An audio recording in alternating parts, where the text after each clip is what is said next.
First story. My son bullied a boy at school, and they expelled my son. So I forcefully pulled my daughter out of school in support of her brother to teach sibling unity and quit paying her tuition. I thought school would take my son back, but they didn't, and my entitled daughter claimed I ruined her life. So I told her to move on, and she abandoned me. I don't know what I did wrong. So for context, I 46M, have 2 kids, my son 17M and daughter 15F. They've both gone to the same Catholic parochial school since kindergarten. My ex-wife and I split custody and costs for tuition. I remarried 6 years ago, and my wife, their stepmom, lives with me, obviously, and helps raise them when they're at our house. I'll just say it outright. I've never had a great relationship with the school administration. This school has always carried this holier-than-thou attitude, pushing a strict religious line on everything from uniform compliance to chastity pledges. My son got detention once for wearing a bracelet that had the name of a band they deemed inappropriate. My daughter got pulled out of class last year because her skirt was allegedly half an inch too short, and the teacher measured it. Like, literally took out a ruler. It's that kind of place. But my ex and I kept them there because it was consistent. The academics are solid, and my ex is extremely devout. I've gone along with it to avoid unnecessary fights, even though I've had more than one parent-teacher meeting where I walked out wondering if I was in a school or a cult. Now here's where the whole thing spirals. My son, who has always been very active, athletic, and outgoing, took the COVID shutdowns incredibly hard. He had just made varsity in 2 sports, was prepping for his junior year camping trip, and had a social circle he loved. And then bam, everything just vanished. No sports, no prom, no in-person classes. He was suddenly stuck inside with me, his dorky dad, as he calls me, his stepmom, and little sister. You know how it goes, tensions flare, space feels tight, boredom kicks in. And for teenage boys, that's basically a recipe for disaster. Now I won't pretend he handled it well. He got moodier and snarkier. He started lashing out more, not violently, but the attitude was there. Think yelling at the Xbox, swearing when the internet lagged, and making dark jokes I didn't appreciate. We had several sit-downs with him to talk through how he was feeling. I even tried suggesting therapy, but he brushed it off. He said he didn't want to talk to some random shrink about feelings. Classic 17-year-old bravado. And yes, we disciplined him when he crossed lines. He lost phone privileges twice. I grounded him for yelling at his stepmom, once, not okay under any circumstance. But he's not a monster. He's just a teenage boy who got his whole world yanked out from under him. Anyway, fast forward to the incident. During remote learning, his theology class was on Zoom. The school had told all parents that every Zoom class would be secure, password protected, school emails only, etc. We were assured multiple times in writing. My wife even made a note on the fridge about keeping the login safe. But during this particular class, the teacher didn't enable a password. Whether it was laziness or a tech issue, I don't know. The point is, the door was left wide open. My son, sitting in his room, found out. And he did something incredibly stupid. No one's denying that. He logged into the class chat under his name and typed, "Whoops, I've blown my tranny." Yeah, that line alone would have gotten him into trouble. But it escalated. Another student, not realizing it was him, replied in the chat, "Go to hell." And my son, in full idiot mode, responded, "FGS, go to hell," and then started spamming the F slur in the chat until he was kicked. Now listen, I'm not defending what he said. I told him immediately after that it was disgusting, hateful, and absolutely not tolerated in this house. I grounded him. I took his phone, Xbox, everything. I even made him write an apology letter, even though we knew the school wouldn't accept it. He was sobbing, not because he regretted it yet, but because he was scared. He realized too late how big this was. Here's the thing, though the school promised secure Zooms, they screwed that up. His comment wasn't hacking or Zoom bombing. It was a student in his own class, typing stupid crap in a poorly managed session. I'm not saying it excuses anything, but it adds important context. I brought that up to the school. They didn't care. They suspended him immediately and scheduled an expulsion hearing within 48 hours. No real time to prepare, no meeting with a counselor. They just threw the book at him. I asked if I could speak on his behalf. They gave me 10 minutes in a Zoom meeting with 2 deans and the principal. I laid it out. Yes, what he did was awful. But the school also failed to secure the Zoom, which directly led to the incident. I pointed out that another student had said, "Go to hell" first, and that student wasn't punished. I asked if they were willing to consider an alternative to expulsion counseling, a behavior contract, something. Anything that wouldn't torpedo his future. They didn't even look interested. I got a polite but firm, "Thank you for your time." The next day, they emailed us the decision. Expulsion, effective immediately. My son was wrecked. He missed his final exams for that semester, which means he'll have to repeat the term to get credit. More importantly, the expulsion is now on his permanent record, and that will absolutely come up when applying to college. We've already had one admissions officer at a smaller state school suggest we wait a year and reapply once things have cooled off. If you think that's where it ends, it doesn't. After the expulsion, word spread among the students. Apparently, the chat logs had been screenshotted and circulated. And of course, no one shared the full story, just his name and the slur. Suddenly, he became that kid. He started getting messages on Snapchat from other students mocking him. It was nonstop. I brought this to the school multiple times. The counselor said they'd look into it. The dean said, "We can't control student behavior outside of school hours." No one did a damn thing. One student who actually messaged my son, "Hope you off yourself, freak," faced 0 consequences after we reported it. 0. And then came the real breaking point. The schools started hybrid, and my daughter started changing. She was suddenly quieter, more on edge. She stopped inviting friends over. At first, I thought it was just normal teen girl stuff. But then my wife caught her crying in the bathroom after school. She said some of the girls at school were whispering that her brother was a gay basher, and that he must have learned it from home. That's when I snapped.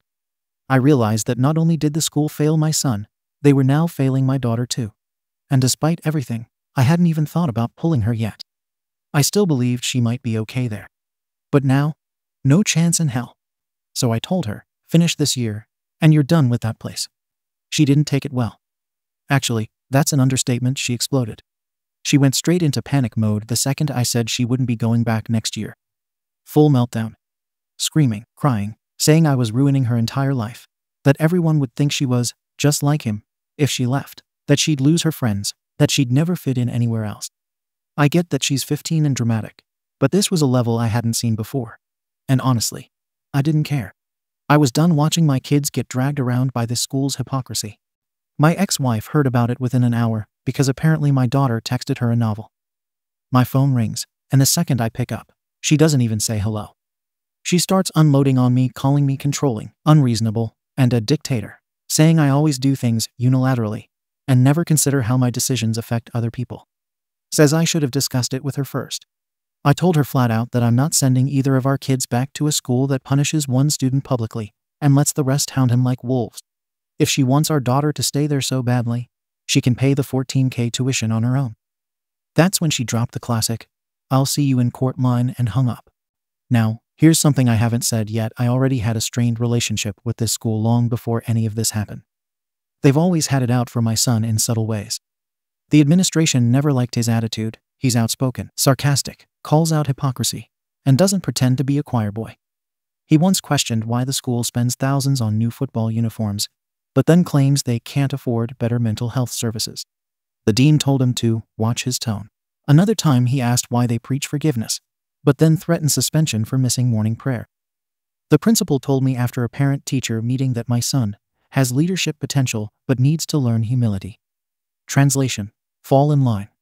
The school always preferred my daughter quiet, rule-following, straight-A student, altar server, the whole package. Basically their poster child. I'm convinced that's part of why the administration assumed I'd just go along with whatever they wanted. They never thought I'd pull the good kid out just because the troublemaker got expelled. But here's the part that really pushed me from annoyed to furious. 2 weeks after his expulsion, we got a letter from the school board. It wasn't an apology. It wasn't reassurance. Nope, it was a warning. A reminder that expelled students are still expected to uphold the school's image, and that any public comments from family members criticizing the institution could affect the consideration of future siblings' enrollment. I showed that letter to my wife, and she said they basically threatened us. My ex-wife said I was overreacting. My daughter cried again, thinking this meant she wasn't wanted there anymore. That letter confirmed it. They didn't care about what happened. They cared about keeping their image spotless and making sure we shut up. And I'll be honest, I'm not the type to let something go when I know I'm right. I've been called stubborn, arrogant, hard-headed, whatever. But in my mind, if I don't advocate for my kids, who the hell will? I don't care if people think I'm an arsehole. I don't back down once I've made a call. Speaking of backing down, several people have asked why I didn't remove my daughter mid-year when everything got bad. I wanted to. I actually had enrollment paperwork pulled for 2 other schools. But my lawyer said withdrawing her mid-semester could impact her credit transfer and transcript. Not to mention tuition issues, since Catholic schools have all kinds of loopholes to lock you in financially. So I waited. I told my daughter she could finish this year. Then she's out. That was my compromise. And I kept watching the situation like a hawk after that. I checked in with her teachers, asked about her behavior, and monitored her social stuff more closely. I didn't tell her, but I could tell she wasn't doing as well as she pretended. She was quieter, ate less, slept weird hours, and got snappy at the smallest things. She wasn't fine. She was just coping, and the school didn't lift a finger to make it easier for her. Meanwhile, my son is trying to rebuild his life piece by piece. He's redoing the semester online. He joined the local public school's track team as a guest until enrollment is finalized next year. He finally started therapy because I forced the issue this time. And yeah, he's unpacking his own crap. He admits what he said was wrong. But he also said something that stuck with me. Dad, they didn't want to help me. They wanted to make an example out of me. And yeah, he's right. The school didn't want to teach him, guide him, or correct him. They wanted to purge him so they could pretend their community is perfect. So after everything, the expulsion, the bullying, the admin ignoring us, the letter practically threatening us, my daughter's social life collapsing, my ex yelling, my son spiraling, I made my decision. And I'm not budging. My daughter is not going back there next year. My son is already out. I'm done with that place. I don't care who's angry about it.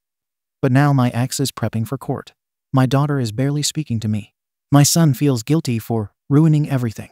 And even my wife says I could have handled the conversations better. Maybe I'm stubborn. Maybe I'm too blunt.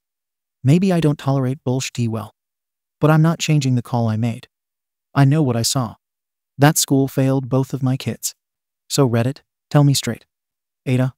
Comments. Comment 1. YTA. You can call yourself blunt all you want. But let's cut the crap. You're just plain willfully blind when it comes to your son. He entered a class he wasn't even supposed to be in and unloaded some of the most vile slurs possible. I don't care if he was having a hard time. We all were. COVID didn't turn people into bigots, it just exposed who was already holding that poison. What really pisses me off is how you kept trying to brush it off as stupid, dumb, or teenage. You say you punished him, but you also keep downplaying it like he got caught sneaking out. And now your daughter, who did nothing, has to change schools and lose all her friends because you're mad at the school for finally enforcing some effing standards. You claim to protect her, but this is revenge, not parenting. You're punishing the wrong kid. Comment 2. YTA. And I'm honestly stunned by your whole framing of this. You're acting like some tragic hero avenging your son's downfall, when really, you're just trying to avoid admitting he's a bigot who got caught. He didn't say one dumb thing. He went on a effing homophobic tirade in front of a class. He chose hate speech, he doubled down on it. And now you're acting like the school is in the wrong for actually doing something about it. News flash. Most Catholic schools sweep this crap under the rug. Yours didn't. That's rare and admirable. Your daughter is innocent in all this, and you're making her suffer because your ego is too big to admit your kid was the problem. You're throwing her into instability just to stick it to a school that held your son accountable. Comment 3. YTA. And you're exactly the type of parent schools dread. You've built this weird persecution complex around your son's behavior, instead of acknowledging he did something intentionally cruel. Your son knew exactly what he was doing when he typed those slurs. I don't care how angry, hormonal, or bored he was. He said what he meant. This wasn't a joke. And even if it was, jokes have consequences. He blew up his own future. And now you're scapegoating the school for doing the bare minimum. Dragging your daughter down with him. That's where you really lost me. She's already getting side eyes from other students because of him. And now you're ripping her out of the one stable part of her life because you want to prove a point. You didn't protect her. You made her collateral damage in your tantrum. YTA through and through.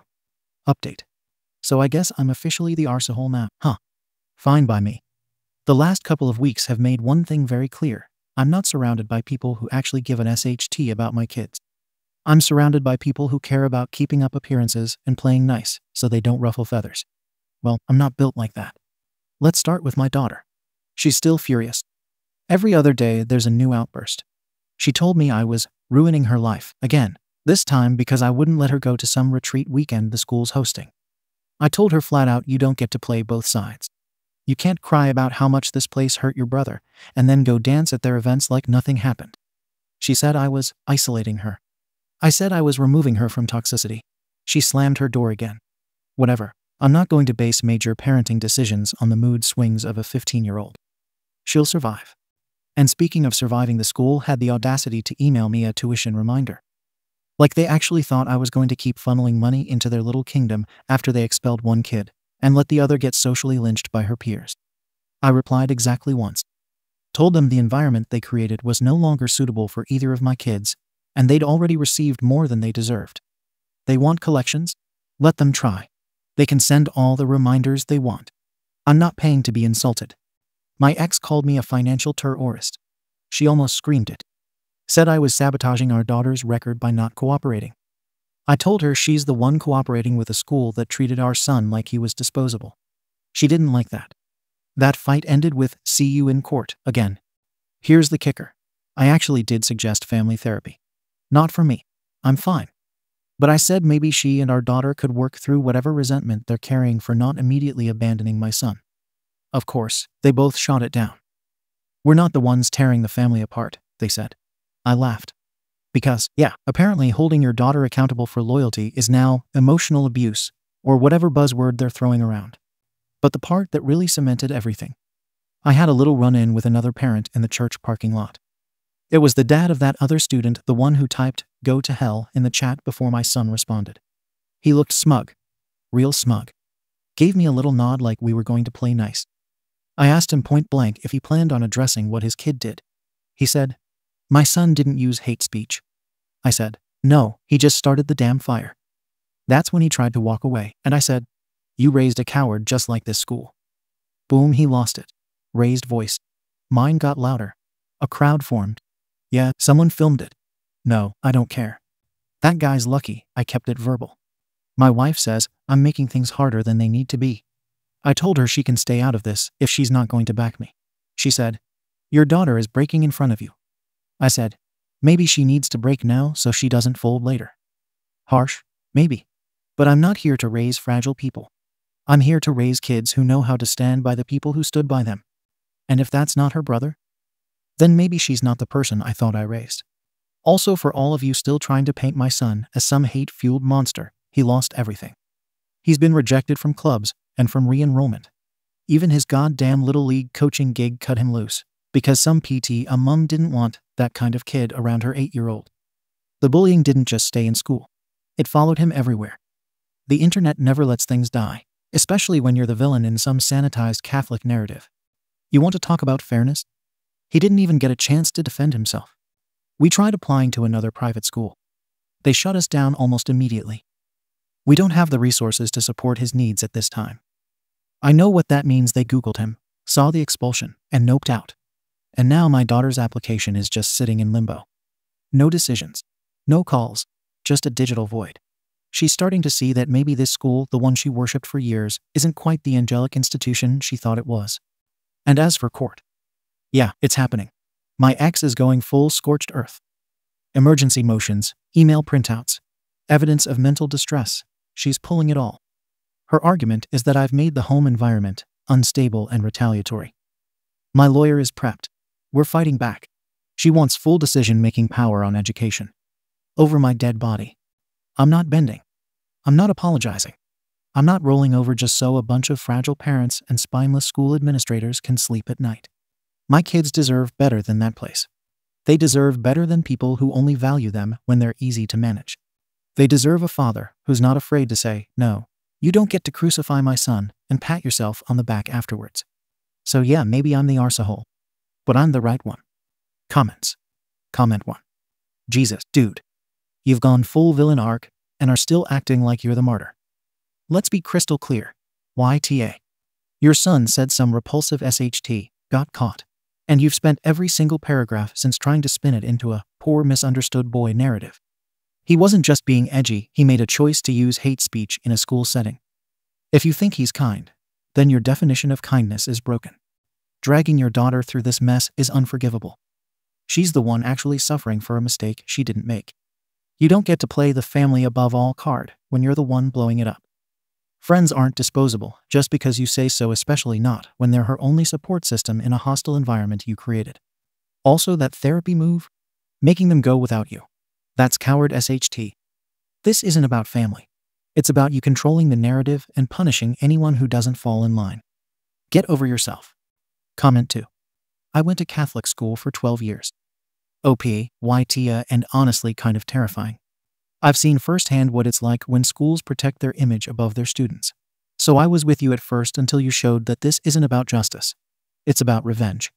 You're pissed your son faced consequences, and now you're steamrolling everyone in your life to make a point. Your daughter is 15. That school is her entire world, not just classes, but identity, community, and structure. You've torn it out from under her in some weird, blood loyalty power play, and now you're shocked she's struggling. Of course she's crying and shutting down you nuked her life and then locked the fallout shelter. Also, the part where you confronted another parent in public, screaming in a parking lot like a lunatic, and you bragged about it. You're not defending your son. You're attacking anyone who doesn't immediately kiss your arse. Your son made a mistake, sure, but you're making a dozen more. At this point, your obsession with winning is leaving your whole family in ruins. Comment 3. Hardcore YTA. You've managed to take a bad situation and turn it into a complete disaster, not because of what your son did, but because you refused to shut up and take the L. Your son said the most stereotypical homophobic crap he could come up with, got punished, and instead of letting him face it like a man, you coddled the hell out of him. He's not learning SHT, except, Daddy will burn down the house if I cry hard enough. You want colleges to overlook what happened. Then teach the kid accountability. Not these dumb scripted apology videos where he's just parroting your ego trip. Colleges can smell bullshit, by the way. Your daughter's being punished because you're mad no one worships your son. You say, she can make new friends, but that's not how teenage girls work. She'll remember this forever, and not in a character-building way. Also, therapy for them, but not you. Elmo, you need therapy, my dude, not to fix the situation, but to finally hear someone tell you that you're the problem. Update. It's been a while. I wasn't planning on posting again, but some of you were apparently dying to know how things turned out. So here it is. 2 years later. You wanted an update. You're getting one. After everything, the school mess, the expulsion, the court fights, I ended up winning custody. Temporary, but it counted. My lawyer did what I paid him to do. I argued my daughter needed consistency, structure, and yes, to learn loyalty. I pointed out that her mother was emotionally overreactive, indulging teenage meltdowns instead of setting boundaries. The court sided with me. For a while. She moved in. Unwillingly. Wouldn't look me in the eye for the first week. Said maybe 5 words at dinner. Whatever, I've never been the type to beg a teenager to like me. I told her this was about her future. That I was putting her in a school where she could grow without the toxicity of the old one. That she'd thank me later. She didn't respond. I enrolled her in a different school, smaller, more modern, and supposedly more progressive. They accepted her without hesitation. I figured, new environment, new start. She'd find her place again. She didn't. She never made any real friends. She said the girls there already had their cliques. I told her to join a club, but she said they all thought she was weird. She tried track but quit after 3 weeks, saying no one talked to her. A month in, she was eating lunch alone. 6 weeks later, I got a call from the dean. Apparently, some girls were making videos mocking her crazy dad and claiming she probably agreed with what her brother said. And this time, the bullying wasn't whispered or subtle, it was open. I told her to ignore it and focus on her grades. I told her to be strong. She said she was tired of being strong. I told her life doesn't give a SHT about your feelings. She stopped speaking to me after that. Eventually, she refused to go to school at all. Wouldn't get out of bed. I tried taking her phone. She locked herself in the bathroom for an hour. I called her mother. Bad idea. That turned into another blowout. She said, "This is the hell you built. Let it burn." Therapy was court-ordered during the first custody case. She was going once a week. I never attended, didn't see the point. I figured if she had problems, she should talk them out with someone neutral. But apparently, that therapist was documenting everything. The withdrawal, the school records, the hostility. I didn't see it coming when my ex filed again. This time for full custody. I fought it. Hard. Brought in emails and proof of school involvement, and claimed it wasn't my fault she couldn't fit in. The judge wasn't impressed. Daughter told the court under oath that she didn't feel safe with me. Said I controlled her life. That I made her feel crazy for missing her friends. That I treated loyalty like a weapon. The judge granted the request. She moved back in with her mum 6 months ago. Full custody. I get supervised visitation now 3 Saturdays a month at a neutral site. She hasn't shown up in 2 months. I don't know if she will again. And my son. He moved out at 18. Told me he needed space. He said he felt like he was still being punished for something he already paid for. Lives with a friend's family now. Does online classes. Works part-time at a hardware store. We text every now and then, but it's surface level. No calls. No visits. I offered to pay for a new car. He didn't respond. The damage didn't stop at my family. My wife, now ex-wife, left last year. Said she couldn't live in a house where everything was always war. She said she spent more time playing referee than partner. Said the only thing I protected was my pride. I told her she knew who I was when she married me. She said that was the problem. She's gone now. Took her dog. The house feels quiet without that stupid barking. The church won't look at me anymore. The school community blackballed me after the parking lot incident. Word spreads fast when you're the guy who screamed at another parent in front of kids. I lost a lot of clients from my business. Some said they wanted to go in another direction. I know what that means. I downsized last fall. Moved into a smaller place. Couldn't justify the mortgage alone. Even my son's expulsion, the thing I fought hardest against, never fully got scrubbed. He applied to a few 4-year colleges. Got waitlisted. Rejected. He says he's okay doing community college. Says it's less pressure. But I know that wasn't the plan. It's just what's left. He told me once during one of the rare civil check-ins that I made things worse. That if I'd kept quiet, taken the punishment, let him own it and moved forward, maybe colleges wouldn't see him as radioactive.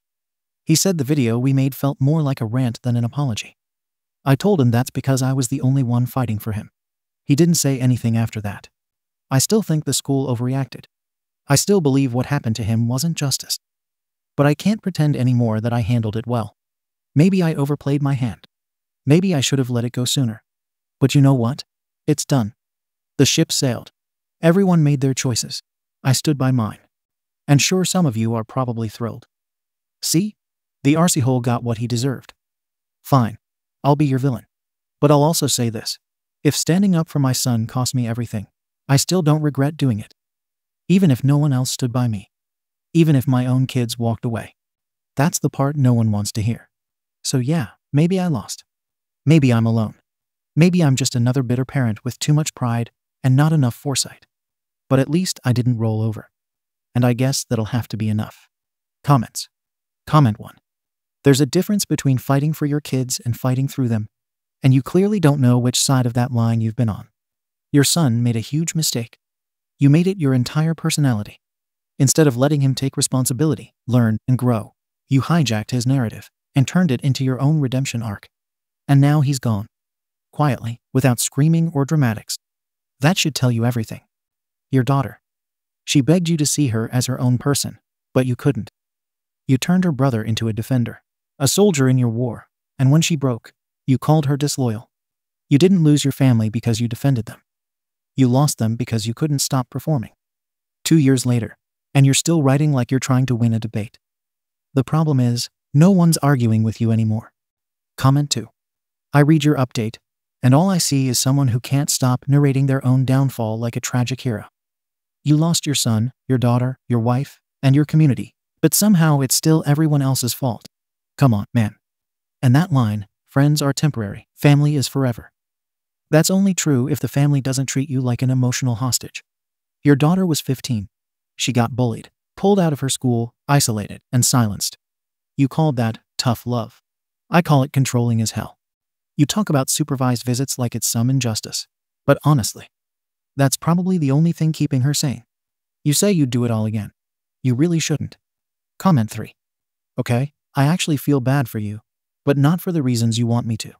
You talk a big game about standing up, staying loyal, and never backing down.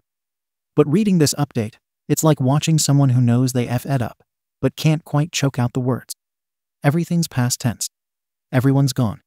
You're left with, at least I didn't roll over, like that's some moral trophy. Your son? He saw the damage and dipped. Your daughter. She begged you to stop. And when you didn't, she cut you off. Your wife? Same. Even the damn dog is gone. And still, you're here doing the, but I was right routine like it matters. The part that really hit.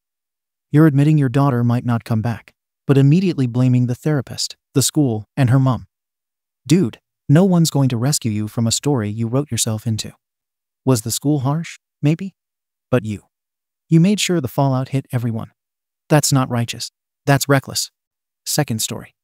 My twin brother left his son with me to go on a vacation with his wife, who left him for another wife. It's past his son's birthday, and my brother still didn't show up to pick up his son. Blocked my number. Hoping for advice because I'm overwhelmed. And I honestly feel like getting the state involved. So my twin brother and his wife, who I have bad blood with, went to NYC on a trip a week ago. They have a son who turned 2 today.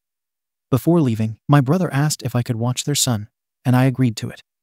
I just reminded my brother to be back by his birthday, because I wouldn't want them to miss their only child's birthday.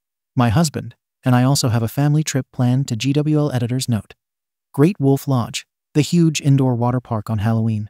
And I voiced to my brother that I didn't feel comfortable taking their son to a crowded water park without them tagging along. They flew back into FL, where we all live, late last night. I didn't bother them this morning about picking up their son, due to them probably being exhausted. Around 11 and my brother texted to ask if I wanted to meet up for lunch.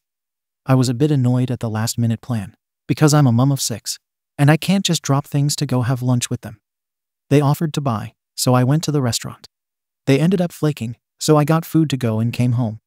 I called my brother and went off on him, which caused him to block my number. He took offense that I don't want their son tagging along on our trip during our phone argument. It's 5 p.m., and they have yet to get their son. I'm stressed and overwhelmed and don't know what to do. I don't have his wife's number, and honestly, she won't be any help. I know Reddit is limited when it comes to helping, but what would you all do? Comments. OP on her brother's marriage, and the reason behind the NYC trip. OP. I didn't really want to go too much into the trip, due to me wanting to protect my brother's dignity. I really don't care anymore about protecting him. So here's some hidden context. Around a month ago, he and his wife got into a heated argument. She left him to fly to the UK to meet some man.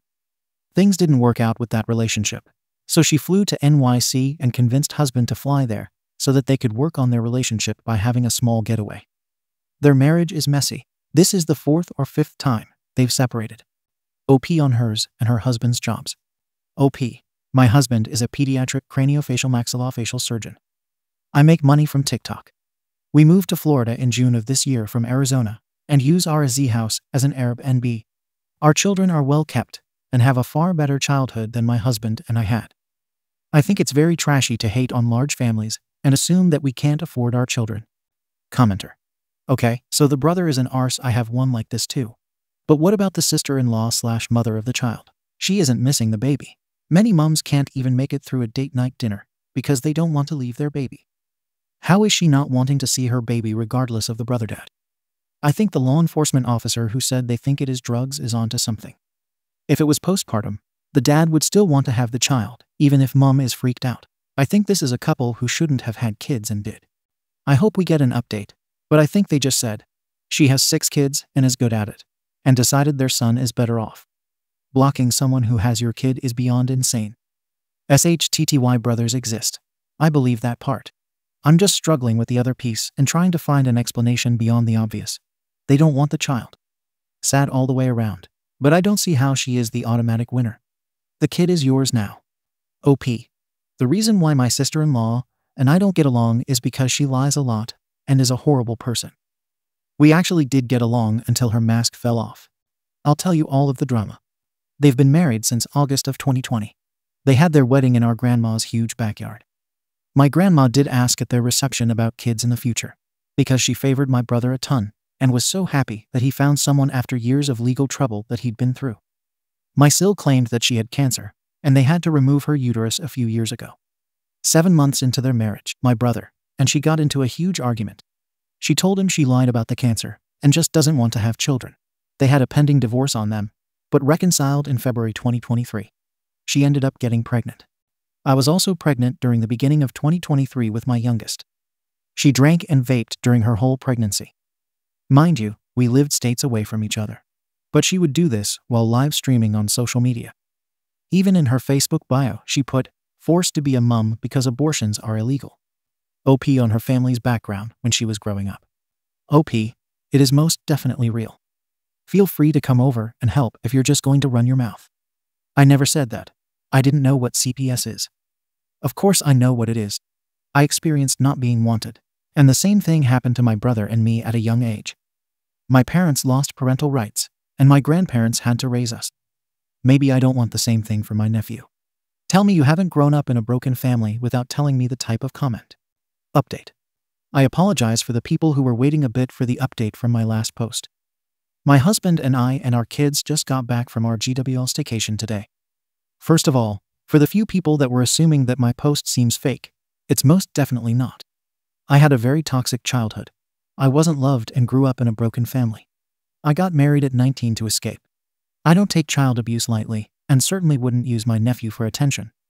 I made the post when I was infuriated at my brother. It was a vulnerable, raw post. I have ADHD, and I don't always think before I say things and post things. It's a personality trait about me that I wish I could change. With that being said, now going into the update. My brother did unblock my number later in the evening on the same day that he refused to pick up his son, which was 10/28. He said that they've been given an eviction notice. I am the co-signer for him. I helped him find an apartment after their last eviction. He asked me if I can be his co-signer in case people are wondering why I'm his co-signer. Of course, this started another phone escalation, because he assumed that their eviction had something to do with me. After thinking deeply and chatting with my husband, we decided to take custody of our nephew.